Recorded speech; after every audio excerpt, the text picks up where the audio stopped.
물건을 뒤진 흔적이 있지만 그 물건들을 그대로 놓아두었다는 사실, 이것이 굉장히 좀 그 모호한 부분이 있었죠. 사실 근데 이 한 건, 지금 발생한 이 첫 번째 사건만 가지고 정말 이제 연쇄살인의 시작이 되었다 이렇게 판단할 근거는 사실 없었습니다. 어쨌든 그런 역사적인 사건에 직접 참여했던 분하고 같이 방송을 하게 된 영광입니다. 다시 사건으로 돌아오자면 유영철이 노부 몰래 담을 넘어 정원으로 들어갔고 현관을 문을 열고 침입했는데 당시 경찰들이 현장에 도착해서 조사한 바로는 강제로 침입한 흔적을 찾지 못했다고 하더라고요. 이건 뭘 말하는 걸까요? 그래서 이 문제 때문에 결국은 평상복을 입고 있었고, 그 다음에 오전 시간대니까 누군가 아는 사람이 찾아와서 자연스럽게 문을 열어주지 않았는가, 이렇게 판단하는 부분 때문에 이제 면식범 수사를 하게 됐죠. 근데 사실 그런 판단도 중요하지만 1차 살인사건이 발생하면 여러분 가장 기본적으로 하는 것이 그 사망한 피해자가 어떤 갈등 관계가 있었는지, 어떤 삶의 방식들을 갖고 있었는지 기본적인 수사를 전개를 하게 됩니다. 어쨌든 이제 그런 방식으로 수사가 시작을 합니다. 유영철이 담을 넘을 때는 세무장갑을 끼고 안에 들어와서는 코팅된 목장갑으로 바꿔꼈단 말입니다. 이런 행동으로 봤을 때 유영철의 범죄 이력 같은 게 좀 엿보이는 것 같은데요. 다음에 뭐 그 당시에는 뭐 유리도 앞섰고 철조망도 있었고 뭐 그런 부분에 대한 안전성을 기여되든가 침입 범죄를 이전에도 저질러 왔었다 이런 느낌이 드는데요. 네. 유영철의 그 범죄 기록을 보면 고등학교에 다닐 때 이제 절도 사건으로 소년부 송치 처분을 받은 기록이 있습니다. 근데 이 사건은 자기 그 앞집에 사는 사람이 기타를 치면서 이렇게 그 유유자적하게 정말 노는 모습, 뭐 그것이 자기한테는 굉장히 큰 자극이 되었던 것 같아요. 그래서 저희가 유영철을 만나서 면담을 할 때 이 사건에 대해서 질문을 했더니 사실은 내가 그 기타를 너무 갖고 싶어가지고 그 사람이 집을 비웠을 때 내가 가지고 와가지고 좀 내가 쓰다가 돌려주려고 했다. 이렇게 이제 합리화를 하고 있습니다. 그런데 어찌됐든 그것이 절도 사건으로 판명이 나니까 처벌을 받게 되니까 자기는 이제 억울하다 이거죠. 내 의도와 관계없이 이렇게 그 사람을 전과자로 만드느냐. 그때부터 자기는 굉장히 그 사람들을 믿지 않았다 이렇게 얘기를 하고 있습니다.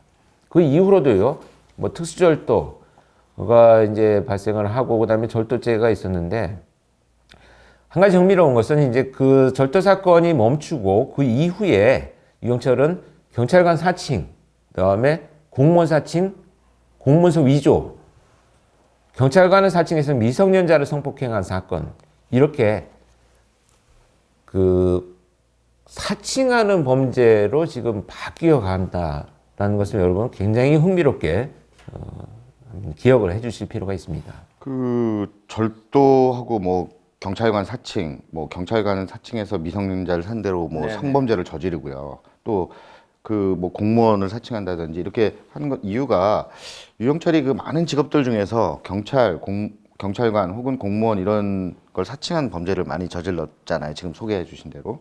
혹시 뭐 유영철이 그 경찰이나 공무원 이런 분들에 대한 뭐 선망하는 게 있었는지, 혹은 뭐 그들이 갖고 있는 권한, 권력이라고 그럴까요? 이런 부분을 뭐 굉장히 욕심이 났었던 건지 혹시 어떻게 보시는지요? 그런 부분은?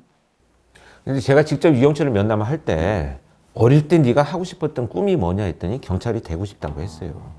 근데 이거는 약간 사이코패스적 성향이 높은 자들의 특징이기도 합니다. 왜냐면 실제 그 사람이 유영철이가 뭐 경찰이 되기 위한 뭐 노력과 공부를 하고 꿈을 키워오고 또 주변 사람들의 어떤 그런 이타적인 행동 방식의 삶을 살았느냐, 그렇지 않거든요. 그러니까 자기가 경찰이 되고 싶었다라는 그 주장만이 있는 건데, 그게 이제 좌절된 이유가 색약이 있었어요. 생맹. 그것 때문에 이제 시험을 응시할 기회를 놓쳤다. 그래서 자기가 경찰이 못 됐다 이렇게 얘기를 하는데, 사실 여러분들 이제 앞으로 소개해 드리겠습니다. 이 유영철은 범죄를 이어가면서 중간중간에 그 경찰 신분증을 출력해가지고 위변조해서 사칭 범죄를 중간에 저질렀습니다. 그 사건이 대표적인 게 이제 황학동 예전에 그 여러분들 아실까 모르겠는데 그 예전에 저 청계 고가가 있을 때 그 밑에 있었던 그 중고 벼룩시장. 예, 벼룩시장이 아니라 그 도깨비 시장 같은 응? 그런 어떤 많은 이제 물건들이 나와서 파는 이런 곳에 이제 불법 뭐 약물이나 이런 걸 파는 분들이 좀 있었거든요. 그 당시만 해도 그런 사람들한테 이제 신분증 보여주면서 갈취를 하려다가 발생한 것이 이제 황학동 사건이에요. 이제 앞으로 소개가 될 텐데 어찌됐건 사칭 범죄를 많이 저지르고 다니고 그런 것들을 또 이 사이코패스 범죄의 성향이 높기 때문에 상대방을 통제하고 자기가 권력과 힘을 갖는 것에 대해서 관심이 굉장히 많은 이런 자였다 이렇게 볼 수가 있습니다. 유영철이가 그 어린 시절에 그 뭐 체육도 굉장히 잘했다고 제가 좀 자료를 봤는데 뭐 기계체조 같은 거 이런 것도 굉장히 잘하고 그랬다고 그러더라고요. 그 혹시 그런 내용도 좀 혹시 면담을 하거나 이런 내용 중에 있었는지요? 있었죠. 자기가 그 성장 배경에서 어떻게 보면 굉장히 내가 다른 사람이 못하는 걸 내가 좀 뭔가 잘해. 이런 것을 부각시키는 그런 좀 경향성이 높았어요. 그래서 전반적으로 유영철의 특징을 말하자면 굉장히 수다스럽고 말이 많은 이런 사람입니다. 그래서 자기를 부각시키고 요만큼 뭔가를 잘하는 게 있으면 굉장히 엄청나게 잘해가지고 막 내가 어떤 그 주목을 받았다. 이렇게 좀 과대 포장하는 경향성이 굉장히 높은 성향을 갖고 있습니다. 요즘 말로는 관종이네요, 관종. 관종이죠.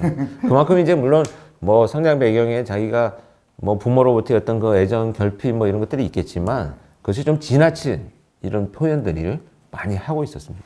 사실 좀 사건 얘기를 하자면 그 70대 아버님 그 교수님이셨죠.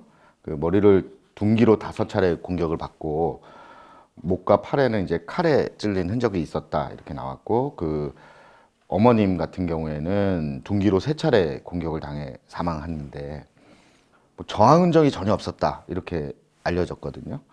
그 공격의 차이는 어떻게 봐야 될까요? 이런 것들이 혹시 뭐 전혀 그런 둔기로 맞았을 때는 뭐 물론 이분들이 약간 고령이시긴 하지만 뭐 전혀 이렇게 저항할 수 없는 그런 상황이신 건가요? 어떨까요? 일단 유영철이 둔기를 만든 이유가 자기가 범행을 저지르기 위해서 이제 출소한 이후에 개를 끌고 산으로 올라가서 칼로 공격을 했을 때 어떻게 반응을 보이는지를 실험을 해봤어요. 근데 피를 흘리면서 이제 그 한 번에 제압하지 못하고 막 도망을 가는 걸 보고 제작을 했거든요. 이 쇠망치를 긴 손잡이를 잘라서 붙여가지고 가방에 넣을 수 있게 딱 만들어 놨어요. 그래서 이 쇠망치를 가지고 침입을 했는데 제가 현장에 나갔을 때 시신이 누워있는 상태를 보면 안방에서 어떤 흐트러짐이나 막 저항한 흔적이 전혀 없었습니다. 근데 이 쇠망치로 머리를 가격당하면 여러분들 모든 것이 한 번에 그냥 제압되는 이런 상황이 전개가 돼서 쉽게 말씀드리면 뭐냐면 서 있는데 여러 차례 공격한 것이 아니고 이미 쓰러졌을 때 바닥에 닿아 있는 상태에서의 공격이 있었습니다. 그래서 굉장히 잔혹했었죠. 나이도 많고 저항도 미비한 피해자를 공격을 해서 이미 쓰러져서 머리가 바닥에 닿아 있는데 계속 가격한 그런 형태로 공격이 진행이 됐습니다. 굉장히 안타까운 얘기입니다.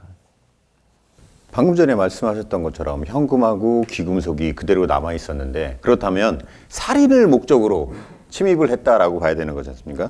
그러면 그 중에서도 유영철이 최초에 부유층 노인들을 상대로 왜 범죄를 저질렀다고 얘기가 연결할 수 있을까요?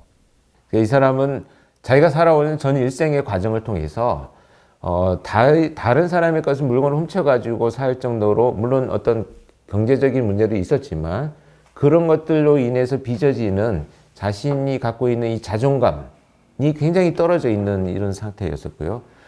아까 말씀드린 대로 사이코패스 성향이 높기 때문에 남을 통제하고 우위에 서 있고 굉장히 내가 뭐 어떤 뛰어난 능력을 갖고 있다라는 그런 형식의 표현들은 하지만 내면에 갖고 있는 이 자존감은 그것 때문에 오히려 그런 행동들을 많이 하지 않았는가 하는 생각이 들 정도로 극도로 빈약한 자존감을 갖고 있었습니다.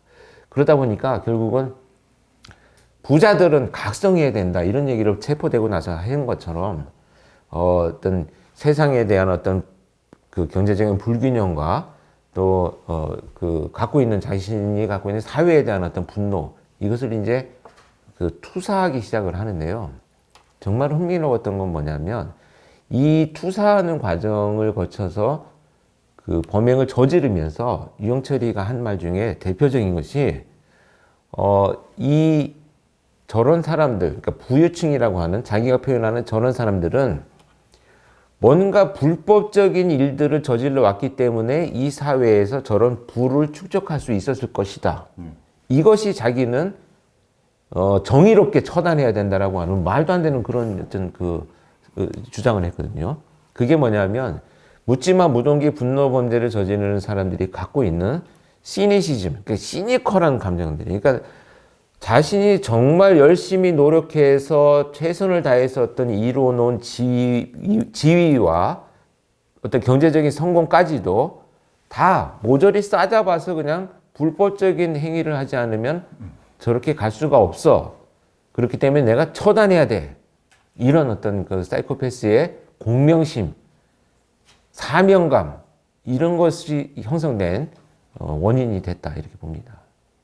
네, 이렇게 끔찍한 노부부 살인사건이 발생을 하고 수사가 전개되는 과정에서 약 보름 정도가 지난 10월 9일 두 번째 살인사건이 발생을 합니다.